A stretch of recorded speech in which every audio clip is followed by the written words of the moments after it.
हरिओम सभी को। मैं सुमित्रा स्माइल विथ योगा में आप सबका बहुत बहुत स्वागत है। आज मैं आप लोग के लिए लेकर आई हूँ रेगुलर फिट रहने के लिए आप किन किन योगासन को आप अपने नियमित दिनचर्या में शामिल कर सकते हैं। इससे न केवल आपके शरीर की फ्लेक्सिबिलिटी बढ़ेगी, आपके शरीर की बहुत सारी समस्याओं का निदान होगा, वरन आप योग के प्रति जुड़ते जाएंगे। आने वाले दिनों में इंटरनेशनल योगा डे सेलिब्रेट करने जा रहे हैं, तो आप इन अभ्यासों को करके आप अपना प्रदर्शन अच्छा कर सकते हैं। तो आइए देखते हैं कौन कौन सा वो आसन है। इसमें मैं सबके बारे में एक सावधानी बता दूं, कुछ सावधानियां बता देती हूं, जिसमें है अगर आपको ज़्यादा पेट में अगर आप ऑपरेशन किया हो या पीठ में आपको बहुत ज़्यादा दर्द हो, कमर में दर्द हो, तो इन आसनों को आप ना करने की कोशिश करें, या कोशिश करें भी तो बहुत आराम से धीरे धीरे। मैं इन सभी आसनों को एक एक श्वास के माध्यम से कितने देर तक करना है वो सब बताते जाऊंगी हमारे आगे आने वाले में। हमारा पहला आसन है पर्वतासन, इसे माउंटेन पोज भी कहते हैं। ये आपके मेरुदंड को लचीला बनाता है, आपके हैमस्ट्रिंग मसल्स को स्ट्रॉन्ग बनाता है, आपके थायराइड ग्रंथि को प्रभावित करता है, साथ ही साथ आपको बालों को झड़ने को रोकता है। इसकी सावधानियां ये है कि जिसके पीठ में बहुत ज़्यादा दर्द है वो कृपया इसे ना करें, है ना। पेट में जिसका ऑपरेशन हुआ है वो ना करें। क्या करेंगे इसके लिए, आप इस तरह से वज्रासन में आ जाइए, दोनों हाथ को इस तरह से रख लीजिए बालासन की पोज में। अब क्या करेंगे, आप घुटने को उठाएंगे। पहले तो आप सांस भर लेंगे, सांस खाली करते हुए इस तरह से करिए, और घुटने को उठाते हुए ये सांस खाली करिए। पीछे कोशिश कीजिए आपकी ये हील है वो नीचे जमीन पर है। सिर को अंदर करने की कोशिश कीजिए, 30 सेकेंड तक होल्ड करना है। मैं यहाँ 10 की काउंट कर रही हूँ। 1 2 3 4 5 6 7 8 9 10। फिर वापस इसमें आकर आप बालासन में रिलैक्स कर सकते हैं। अब हमारा अगला आसन है उष्ट्रासन। उष्ट्रासन के लिए सावधानियां ये है, इसमें भी वही है, जिसके चेस्ट में बहुत पेन है या कमर दर्द का बहुत पेन है वो ना करेंगे, किसी विशेषज्ञ से सलाह ले लेंगे। अदरवाइज जो कर सकते हैं अपनी शारीरिक क्षमता अनुसार ही आप अपना योग कीजिएगा। इसके लिए क्या करना है, इस तरह से वज्रासन में बैठ जाएंगे, घुटने के बल में आ जाएंगे। अगर घुटने में आपका पेन होगा तो नहीं करेंगे, और अगर आप कर सकते हैं तो इसके नीचे आप कुछ कपड़े रख लीजिएगा, थोड़ी सी मोटी तौलिया जैसे, ठीक है। आपका पैर इस तरह से रखिए। शुरू में अगर आप बिगनर हैं तो आप पैरों को इस तरह टोको कर सकते हैं, ठीक है। अब क्या करेंगे, दोनों हाथ सामने, सांस भरते हुए धीरे धीरे राइट वाले हैंड से आप टोको टच करने का प्रयास करें, ठीक है। ये आपका पहला आसन है। फिर इसी में दूसरा क्या करेंगे, दूसरे हाथ से इसको टच करने का प्रयास करेंगे। अब चेस्ट को थोड़ा सा आगे की तरफ खींचेंगे। अब इसमें आप अगर पारंगत हो जाते हैं तो क्या करेंगे, पीछे पैर फ्लैट कर लेंगे, इस तरह से करेंगे, दूसरे को इस तरह से, चेस्ट को आगे करेंगे, सिर को पीछे झुकाएंगे, होल्ड करेंगे 30 सेकेंड। 1 2 3 4 5 6 7 8 9 10। देन अगेन आप बालासन में आके रिलैक्स करें।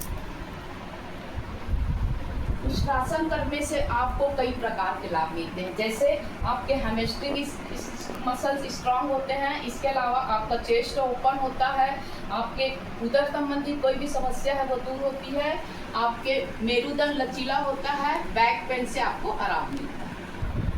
अगला आसन है भुजंगासन। इसे भी करने के लिए सावधानियां ये है कि आपके पीठ और कमर में अगर ज़्यादा पेन है तो इसे आप अवॉइड करेंगे, अदरवाइज आप इसको धीरे धीरे कर सकते हैं। इसके लिए क्या करना है, सबसे पहले इस तरह वज्रासन में आ जाइए, या डायरेक्ट आप पेट के बल में इस तरह से आ जाएंगे। दोनों हाथ को कोशिश, पीछे पैर आपका फ्लैट रहेगा, दोनों हाथ कोशिश कीजिएगा चेस्ट पे रखने की। या आप इसमें अगर आप बिगनर हैं तो मैं आपको बता दूं, आप क्या करेंगे, दाएं हाथ के ऊपर बाएं हाथ को रखेंगे और इस तरह से सांस भरते हुए ऊपर उठाएंगे। अगर आप बिगनर हैं, यहाँ थोड़ी देर होल्ड करेंगे, आपका सिर ऊपर रहेगा, सांस ऊपर रोक के ही रखना है, धीरे धीरे वापस 30 रेप्स के 3 सेट में करेंगे। और अगर आप कर लेते हैं, आपको शरीर आपको इजाज़त दे देता है, तो आप क्या करेंगे, दोनों हाथ को चेस्ट पे रखेंगे पीछे पैर फ्लैट रहेगा। सांस भरते हुए धीरे धीरे ऊपर इस तरह से, कोहनियाँ आपके साइड में जुड़ी हुई, आपकी नजरें जो है छत की तरफ होल्ड करेंगे 30 सेकेंड। 1 2 3 4 5 6 7 8 9 10। धीरे धीरे वापस सांस बाहर करते हुए और रिलैक्स। अब हमारा अगला आसन है धनुरासन। धनुष के समान इसमें शरीर की आकृति बनती है। इसमें भी सेम प्रोसीजर वही है कि आप अगर पेट का ऑपरेशन किया होगा, बैक पेन बहुत जाता है, तो आप इसे अवॉइड करेंगे। कैसे करना है? इस तरह से वज्रासन में आ जाइए या सीधा पेट के बल में आ जाएंगे। इस तरह से आप दाएं पैर को मोड़ेंगे और दाएं हाथ से दाएं टखने को पकड़ने का प्रयास करेंगे। बाएं पैर को मोड़ेंगे, इस तरह से टखने को पकड़ने का प्रयास करेंगे। सांस भरते हुए धीरे धीरे आप उठाएंगे और ऊपर पैर भी और हाथों से खींचने का प्रयास करेंगे। पैर को हाथों से खींचने का प्रयास, ऊपर देखेंगे, दृष्टि आसमान की ओर। Hold 30 second. 1 2 3 4 5 6 7 8 9 10। धीरे धीरे वापस आएंगे इस तरह से और रिलैक्स। धनुरासन करने से आपके बॉडी से आप स्वयं महसूस करेंगे। इसके अलावा आपके कमर और उदर में जो बनी हुई बाहरी चर्बी है वो बहुत जल्दी पिघलने लग जाएगी। आपका शारीरिक पोस्चर में बदलाव होगा। आपकी थायराइड ग्लैंड पे प्रभाव पड़ेगा। हमारा अगला आसन है खींच-पोस। ये बहुत ही मज़ेदार आसन है। इसको आप करेंगे, आप बैक पेन आपका रिलीफ होगा। पर ज़्यादा अगर कमर दर्द है तो अवॉइड करेंगे। आपके घुटने पे दर्द होगा या कमर पे या पीठ पे तो अवॉइड करेंगे। अदरवाइज आपकी शरीर अगर इजाज़त दे तो आप इसे करिए, आपके लिए बहुत अच्छा है। बैक पेन को दूर करता है, कमर उदर की बढ़ी हुई चर्बी को ये दूर करता है, प्लस आपके आर्म्स को स्ट्रांग करता है। इसके लिए क्या करेंगे, इस तरह से लेट जाएंगे पीठ के बल, पेट के बल सॉरी, और दोनों पैरों को उठाएंगे, दोनों हाथ को उठाएंगे और ऊपर दृष्टि सांस भरते हुए और होल्ड करेंगे 30 सेकेंड। 1 2 3 4 5 6 7 8 9 10। सांस खाली करते हुए धीरे धीरे वापस और रिलैक्स। इसके बाद हमारा अगला आसन है नौकासन। नाव के समान कोट पोज। इसे भी आप करेंगे जब आप तो आपके हिप ओपन होंगे, चेस्ट ओपन होगा, आपका शारीरिक पोस्चर में सुधार होगा, बैक पेन से आपको रिलीफ मिलेगी, आपके इंटरनल ऑर्गन्स मजबूत होंगे, आपके कब्ज से संबंधित कोई भी समस्या हो वो दूर होगी। इसको कैसे करना है? अगर आप बिगनर हैं तो मैं बता दूं, कुछ एक ऐसे प्रैक्टिस कीजिएगा आप लोग, देन उसके बाद करेंगे। और अगर आप कर सकते हैं, आपकी शारीरिक क्षमता आपको बोल रही है करने के लिए, तो आप सीधा क्या करेंगे, इस तरह से करेंगे। आपकी हिप पे थोड़ी सी रहेगा बॉडी का भार, पैर को धीरे धीरे इस तरह उठाएंगे, हाथ को इस तरह सामने देखेंगे। 1 2 3 4 5 6 7 8 9 10। धीरे से वापस रिलैक्स। अब हमारा अगला आसन है वो आपको रेगुलर फिट करने के लिए बहुत ही असरदार और जादुई आसन है। क्या है वो? पश्चिमोत्तानासन। ये आपके पेट के आंतरिक अंगों की मालिश करता है, उसके साथ साथ पेट और कमर की बनी हुई चर्बी को दूर करता है, मेरुदंड को लचीला बनाता है और आपके पूरे पैर के भाव को मजबूत करता है। पर इसका एक शर्त है, अगर आप पेट का ऑपरेशन किया होगा तो आप नहीं करेंगे, इसको अवॉइड करेंगे। इसके लिए भी धीरे धीरे आपकी प्रैक्टिस में बता देती हूँ कैसे करना है। आप इस तरह से हाथ रख लेंगे और धीरे धीरे धीरे धीरे इस तरह से ये करते हुए प्रैक्टिस करेंगे। बिगनर है, ठीक है। और अगर आप कर लेते हैं तो आप क्या करेंगे, सांस भरेंगे, सांस खाली करते हुए कमर के सहारे धीरे धीरे झुकेंगे, जहाँ तक जाते हैं वहाँ तक जाइए, फिर थोड़ा आगे, फिर थोड़ा आगे, फिर थोड़ा आगे, सिर को धीरे धीरे नीचे करने का प्रयास करेंगे, इस तरह से स्विंग करते हुए नीचे।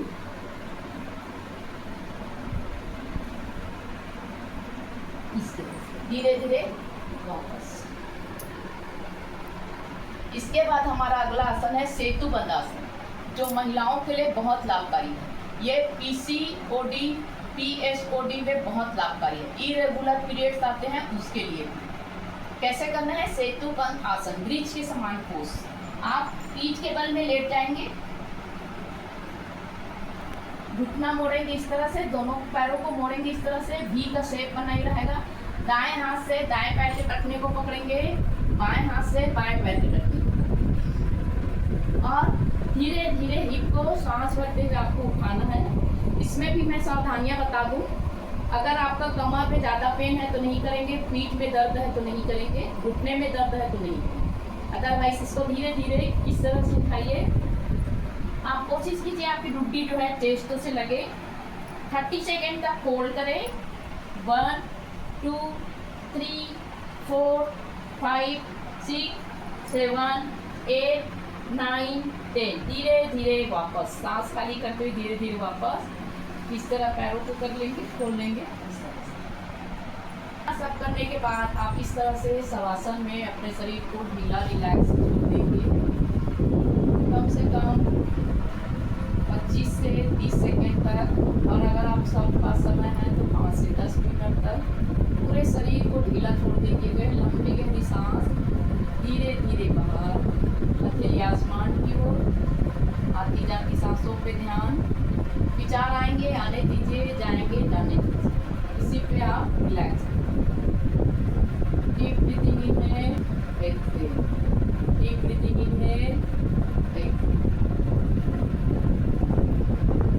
इस तरह से थोड़ी देर आप शवासन में विश्राम करने के बाद जब वापस आएंगे तो इस तरह से वापस आइए कि थोड़ा पैर को हिला लीजिए, हाथ को हिला लीजिए, सिर को हिला लीजिए, और थोड़ी सी अंगड़ाई लीजिए इस तरह से, दाएं या बाएं करवट लीजिए, और धीरे से आंख बंद रखेंगे, उठ के बैठ जाएंगे।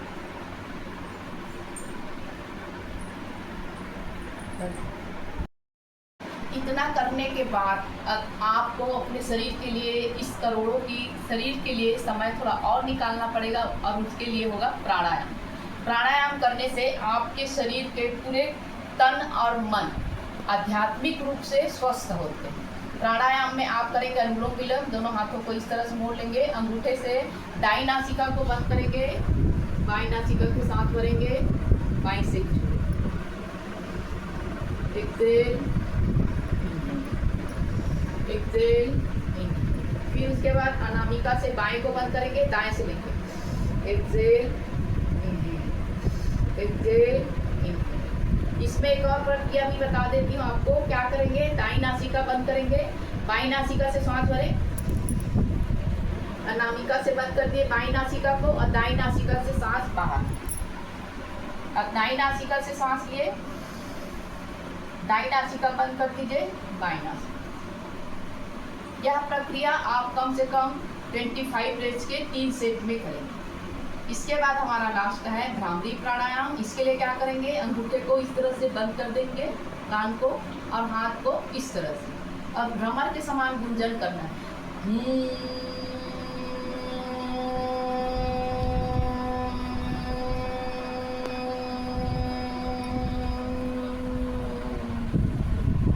यह भी आप कम से कम 11 से 22 बार आप इसको प्राणायाम को करेंगे। उसके बाद हाथ जोड़ के शांति पाठ, आप हाथों में गर्दन करेंगे, पलकों पे लगाएंगे, ईश्वर को आभार व्यक्त करते हुए। हरिओम सभी को। कैसा लगा वीडियो आप लोग मुझे कमेंट्स करके ज़रूर बताइएगा। अगर वीडियो अच्छी लगी होगी, चैनल पे नए हो तो प्लीज़ लाइक और सब्सक्राइब जरूर कीजिएगा। बहुत बहुत धन्यवाद वॉचिंग और थैंक्स।